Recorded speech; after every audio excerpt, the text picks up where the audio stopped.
Alors, c'est le grand retour de la Minute en Vrac. Il fait beau, il fait magnifique. Et souvenez-vous, la dernière fois, on s'était quitté sur un 10 anecdotes, notamment un 10 anecdotes sur Death Note.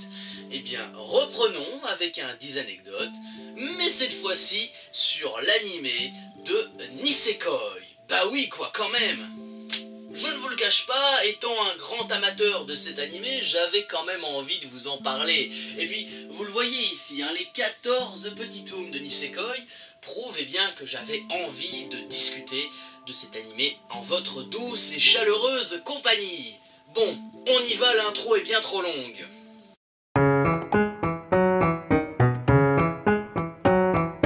Commençons par le magnifique et le charmant tombeur de ces dames, Raku Ichijo. Et bien qu'il ait du charme auprès de beaucoup de filles, il faut le reconnaître, intéressons-nous un petit peu plus à son design, si vous le voulez bien. De base, il faut le dire, le personnage est quand même très intelligent, voire même le plus intelligent du lycée Bonyari.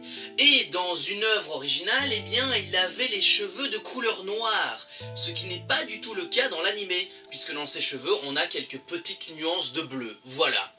Et justement, dans un des premiers projets de base de l'animé, Raku aurait reçu de la part de Chitoge un origami, vous savez, des petits trucs en papier, qu'il aurait refilé à son gang de Yakuza. Bravo mec, ça m'étonne pas qu'elle te déteste autant cette meuf.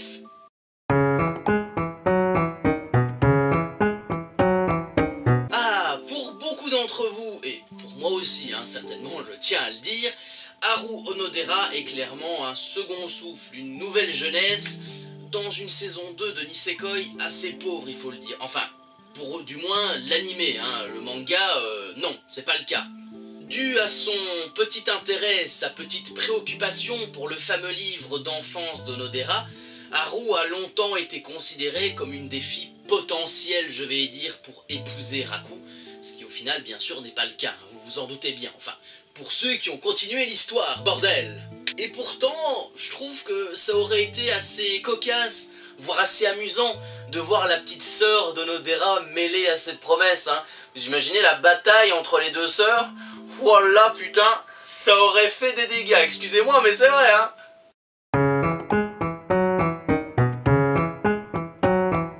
Si on a parlé de la petite sœur, il était logique d'avoir une transition où on parlait de la plus grande sœur, oui, la belle et timide Kosaki Onodera. Ah, c'est un personnage que je n'aime pas du tout dans cette histoire, mais alors là, pas du tout. Mais ça, je vous en reparlerai dans une prochaine critique qui arrivera au mois de décembre, donc soyez attentifs, allez, on reprend.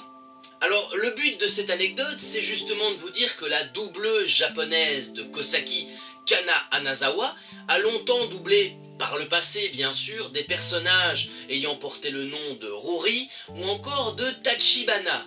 Ah, tu ne trouves pas que le destin est assez marrant, hein, mademoiselle Kosaki Onodera? Mais moi je trouve que c'est assez marrant quand même.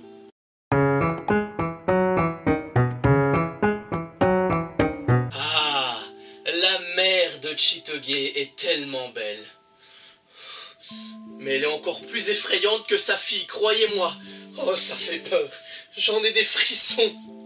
Lorsqu'elle était justement enceinte de Chitoge, elle a justement arrêté la cigarette, mais elle garde souvent en permanence une cigarette en chocolat dans sa bouche. Vous voyez, le genre de bail qu'on avait quand on était gosse il y a 10 ans, avec les petits paquets de cigarettes en chocolat qui étaient trop bons et c'était juste délicieux quoi, bordel. D'ailleurs, si mes souvenirs sont bons, je crois qu'elle le dit dans l'animé. Je crois qu'elle le dit lors de l'épisode 4, quand il y a le rififi pour qu'elle passe Noël avec sa fille. Mais bon, au moins je vous aurais parlé de la maman de Chitoge, ma petite princesse.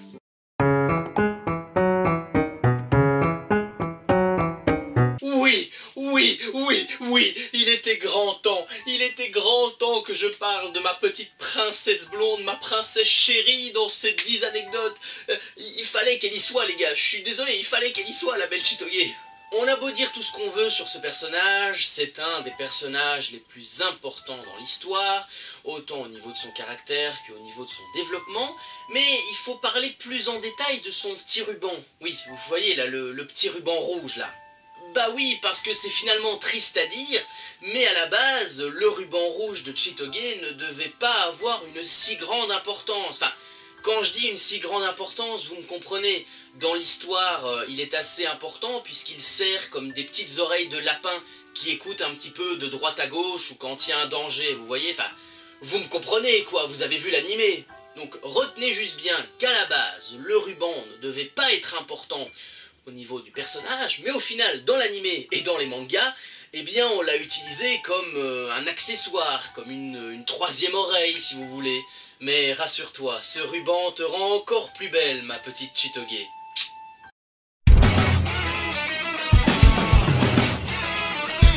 Si Paula a des taches, c'est parce que c'est une vache. Oh.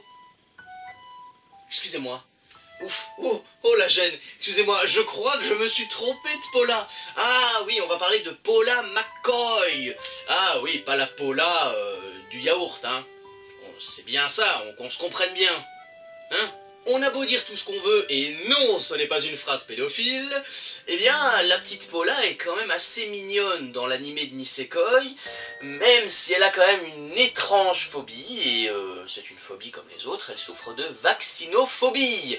Ça veut dire, eh bien, vous l'aurez compris, hein, la peur des vaccins, des piqûres et des injections. Rien que ça, et oui, on a tous peur dans la vie. Rassure-toi, je te comprends, moi, Paula. Je déteste les piqûres aussi. Moi, si on me pique, ça ne va pas. Parce que j'aime pas être piqué. Oui.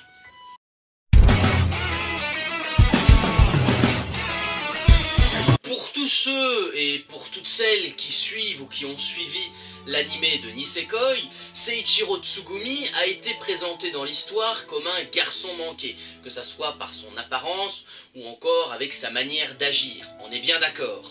Seulement, il y a un petit hic dans cette anecdote, parce que dès que son sexe a été révélé au grand public, dès que tout le monde a su que c'était une fille, eh bien les dessinateurs ont décidé de lui faire une poitrine beaucoup plus grosse que la normale, hein, pour démontrer sa féminité, justement.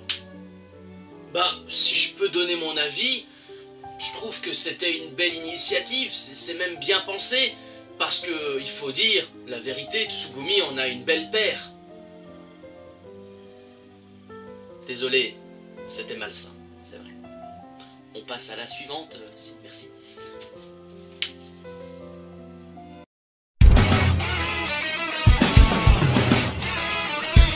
Notre petite rousse de Nisekoi est quand même un personnage assez spécial, assez comique. Et non, je ne ferai pas de blagues sur les roues. J'ai déjà fait trop de blagues dans cette vidéo, ça suffit.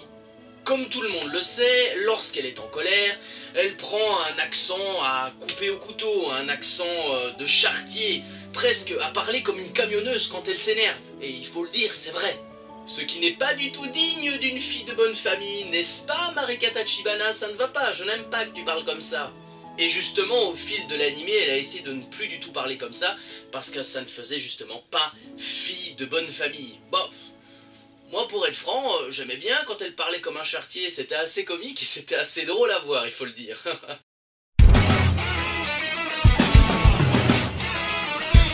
Putain, merci mon Dieu, enfin la transition que j'attendais, celle qui parle de Shu Maiko, notre comique préféré dans l'animé. Eh oui, il faut dire ce qui est les gars.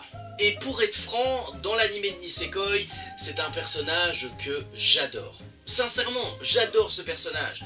Il est à la fois ultra comique, il a des passages qui sont très justes, et surtout, il possède une amitié très très forte avec Raku Ichijo. Et malheureusement, dans le projet initial du manga, eh bien, Shu n'existait pas. Non, il n'existait pas. Enfin, si. Il existait un personnage qui semblait être plus ou moins proche de Raku, mais aucune information n'a été dévoilée sur lui, et on ne sait toujours pas à l'heure actuelle qui avait été choisi en premier lieu pour être l'ami d'Ichijo. Faut dire que sans Shu Maiko, l'animé aurait peut-être été un petit peu moins comique, parce qu'il a quand même des passages qui sont très drôles, et surtout qu'en VF, c'est le grand Arnaud Laurent qui le double, quoi. Bordel, Arnaud Laurent, respect à toi, mon gars, respect à toi, et à Natsu, putain. C'est un excellent doubleur, et franchement, en VF, il a une voix que j'adore, puisque moi je suis un irréductible, je regarde en VF. Haha.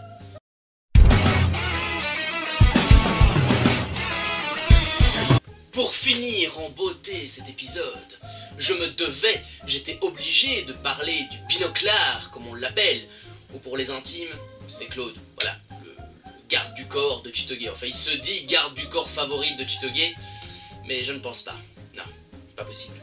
Et bien que parfois il soit chiant, relou, collant, c'est quand même le seul personnage de l'anime qui n'a pas changé.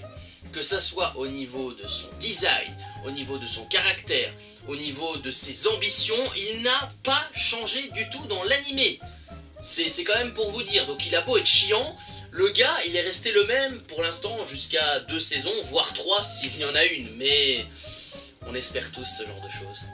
S'il n'a pas changé, il y a une explication toute simple, c'est que le principe, voire le projet du binoclard, a convenu à quasiment toute la communauté de Nisekoi. Hein, voilà, il faut dire qu'il s'amuse bien avec Raku, et c'est assez comique à voir. C'est donc sur cette petite et dernière anecdote que cet épisode 10 anecdotes s'achève, et oui, il faut bien une fin. Alors, j'avais vraiment envie de reprendre la minute en vrac sur un 10 anecdotes, surtout sur Nisekoi, parce que voilà, ça faisait un bail que j'avais envie de traiter cette vidéo-là.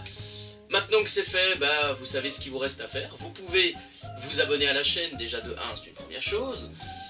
Partager la vidéo et peut-être laisser votre petit commentaire, dire quels sont vos personnages préférés dans cet animé, quelles anecdotes vous avez le plus aimé, et surtout si vous avez envie de voir d'autres anecdotes sur tel ou tel manga, ça vous pouvez aussi me le proposer, je suis ouvert à toute proposition. D'ailleurs, je tenais à vous dire un grand merci, puisque j'avais fait il y a déjà 1 an une vidéo sur Nisekoi, c'était qui a la bonne clé. Je mettrai peut-être une petite fiche. Eh bien, elle a dépassé les 1200 vues. Donc, merci à vous d'avoir été aussi nombreux à cliquer sur cette vidéo. Voilà, donc la vidéo est terminée et on se retrouvera très très vite dans la minute en vrac pour une nouvelle vidéo. A très bientôt, passez une excellente semaine et c'est tout. Ciao!